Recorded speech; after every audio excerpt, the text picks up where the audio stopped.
Video தான் எடுக்கிறேன். நீங்கள் பேசணும். பேசணுமா? ஆமாம், நீங்கள் பேசணும். நான் பேசணும். என்ன பேசணும்னு தெரியலையே. சரோஜா ரைட்டுமா. எனக்கு உலக மகளிர் தினம் அன்னைக்கு உங்களுக்கு தான் நான் அவார்டு கொடுத்துருக்கணும், ஒரு ஃபங்க்ஷன் பண்ணியிருக்கணும். ஏன்னா நீங்கள் இப்போ என்கிட்ட பேசுனது அப்படி என்னை வியக்க வைக்கிறது. ஒரு சாதனை பெண் நீங்கள். ஓகேயா? உங்களுக்கு 77 வயசுனா யாரும் நம்ப மாட்டா. அந்த 77 வயசில் நீங்கள் அச்சீவ் பண்ணுறது பெரிய விஷயம். நீங்கள் சொல்லுங்க, ஒரு ப்ரீஃபாக சொல்லுங்க உங்களை பற்றி. நான் வந்து ஒரு அப்பா வந்து டீச்சர் தேவக்கோட்டையில். ரொம்ப செல்லமாக வளர்ந்தவ. 17 வயசில் எனக்கு கல்யாணம் பண்ணி கொடுத்து ஒரு கிராமத்துக்கு போயிட்டோம். ஆனால் மை ஹஸ்பண்ட் வந்து ரொம்ப நல்லவர். அது அவரோட வாழறதுக்கு எனக்கு கொடுத்து வைக்கிறவள தான். அந்தளவு ரொம்ப நல்லவர். அவருக்கு ஆஸ்மா தொந்தரவு இருந்திருக்கு. அப்போல்லாம் வந்து சொல்ல மாட்டாங்க, பொண்டாட்டிட்ட சொல்ல மாட்டாங்க, குடும்பத்தில் யார்ட்டையும் சொல்ல மாட்டாங்க.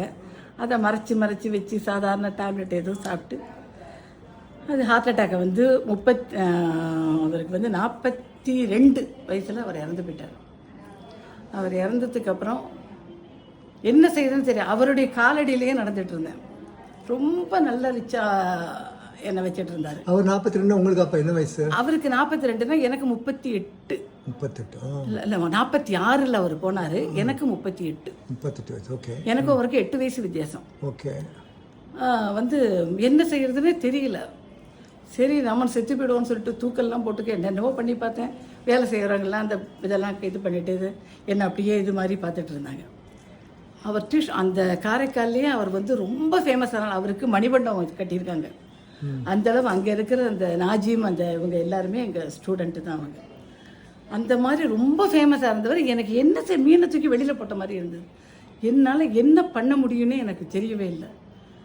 அப்புறம் யோசனை பண்ணேன், இங்கே இவங்க சாரோட தம்பிங்க 2 பேரும் என்னோடய வந்து இருந்துருங்க அப்படின்னாங்க. எனக்கு 2 தம்பிங்க.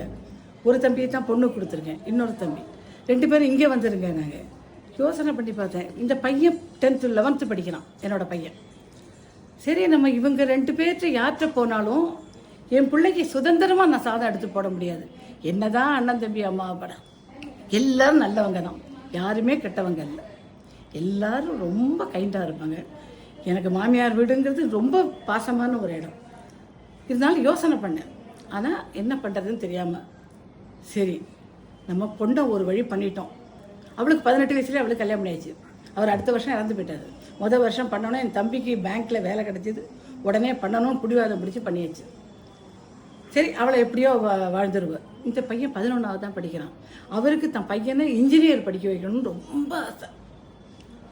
அப்படி ஒரு ஆசை. இன்ஜினியராக இருந்தால் கூப்பிடுவார் அவனை. அந்த மாதிரி இருந்தார்.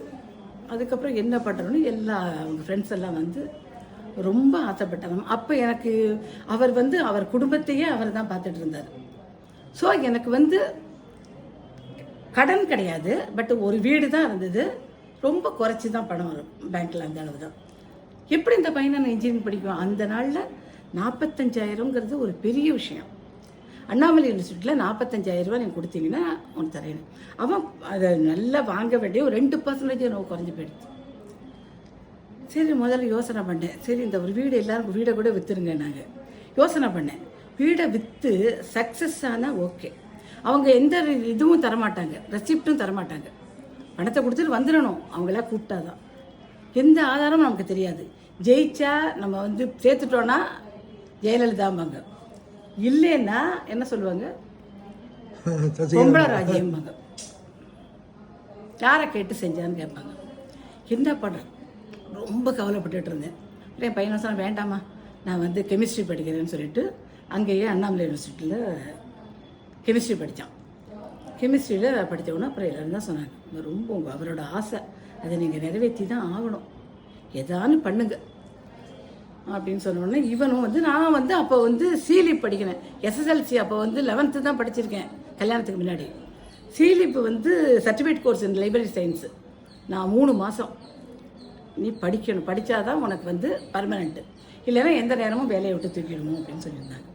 அப்போ நான் படிக்கணும். 2 தம்பியும் காமராஜர் யூனிவர்சிட்டியில் டே ஸ்காலர் படித்தேன்.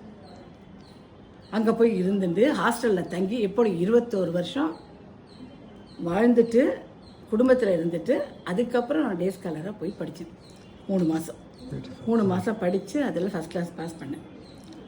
அதுக்கப்புறம் தான் வந்து பிஏ பண்ண இவனை படிக்க வைக்கணும்னு அப்போ தான் அவன் லெட்டர் போட்டான் என் பையன். அம்மா ஒரு 25,000 இது பண்ணிட்டேன்னா நான் மூகாம்பிகையில் வந்து எனக்கு ஒரு சீட்டு இருக்குமா, என்னை எப்படியான சேர்த்துருமா, தயவு செஞ்சு சேர்த்துருமான்னு ஒரு கார்டு எழுதி இன்னும் வச்சுருக்கேன். அந்த கார்டு எழுதியிருந்தான். எனக்கு என்ன செய்யுதுன்னு தெரில.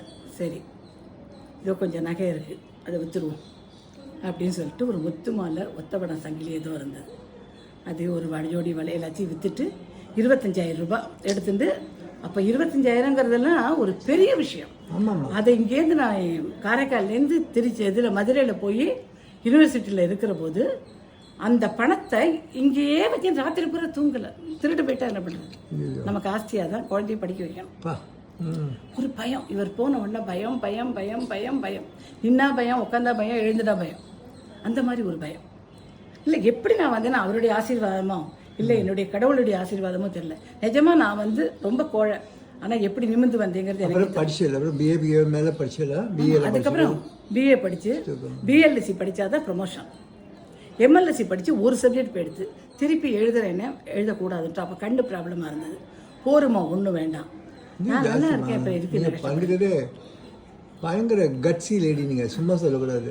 இல்லை என்ன அவரை மறக்கணும்னா நான் படிப்பில் செலுத்தினா தான் என்னால் மறக்க முடியும். அவர் பேர் என்னம்மா? ராமமூர்த்தி. ராமமூர்த்தி டிவிஆர்னு சொல்லுவோம். சரோஜா. அதுக்கப்புறம் வந்து அப்படியே வச்சுட்டு மறுநாளைக்கு என் தம்பி, பெரிய தம்பி, அவன் கேன்சரில் இறந்து போயிட்டான். அவனை நான் வளர்த்தவன். அங்கே இதில் காமராஜ் யூனிவர்சிட்டியில் ஞாயிற்றுக்கிழமை இன்னைக்கு நான்வெஜ் ஒரு இடத்துல வச்சுருக்கேன். இன்றைக்கி நான் அந்த ஹாஸ்டலில் சாப்பிட மாட்டேன். இந்த ஒரு அம்மா கூட நான் உனக்காக தனியாக தயிர் சாதம் பண்ணி தரேன்மா பட்டேன். அதுக்காக என் தம்பி மதுரையில் வேலை பார்த்தான். அவன் அங்கேருந்து வந்து எனக்கு கேரியரில் சாப்பாடு வச்சுட்டு ரோடில் உட்காந்துட்டு இனி எவ்வளோ சாதம் எனக்கு போட்டிருக்கு, சாப்பிடுடின்னு போட்டு பொண்டாட்டி பிள்ளையை பார்க்க போகாமல் எனக்கு சாதம் போடுவான் என் தம்பி. அந்த அதில் ஜிபே போட்டு 1500 தான் போடலாம், அதுக்கு மேலே போட முடியாது. அதை வாங்கி வாங்கி வச்சு செமஸ்டர் ஃபீஸுக்கு வச்சுப்பேன். அப்படி கட்ட முடியலன்னா என் தம்பிகிட்ட சொல்லுவேன், அவன் கட்டிடுவான், அப்புறம் கொடுத்துப்பேன். இந்த மாதிரி என் பாட்டி பாம்பே போகிறான். எனக்கு என்னடா அது உன்கிட்ட வந்து காசு போகாதே உனக்கு, நீ என்ன பண்ணுவ அப்படி. அம்மா ஏமா கவலைப்படுறேன், எத்தனை தான் இருக்கணும் அப்படின்னு. ஒரு 5000 ரூபாய்ன்னு இருந்தால் தேவலாம். அப்போ சொல்கிறேன் நான் 5000 ரூபாய்ன்னு இருந்தால் தேவலாண்டா. 5000 தான் நான் விடனே அங்கெல்லாம் இந்த இதிலெல்லாம் பாடியிருக்காங்க. இந்த படிக்கிற போது எல்லா இடத்துலையும் பாடினதில் அவங்க பணம் இதில் கவரில் போட்டு அந்த கவரெல்லாம் எடுத்து பிரித்து காமிச்சான். அதில் 4900 ரூபா வந்தது.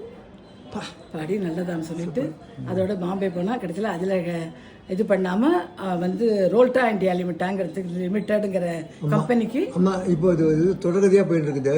நான் முதல்ல ஒரு குறுநாள் தான் ஆரம்பித்தேன். நீங்கள் என்ன சாண்டிலி என்னுடைய கடற்புற ரேஞ்சுக்கு போயிருக்கேன். சரி, உங்களுடைய வீசிங்கெல்லாம் இப்போ நல்லா இருக்கா, பெட்டராக இருக்கா, அதை சொல்லுங்க.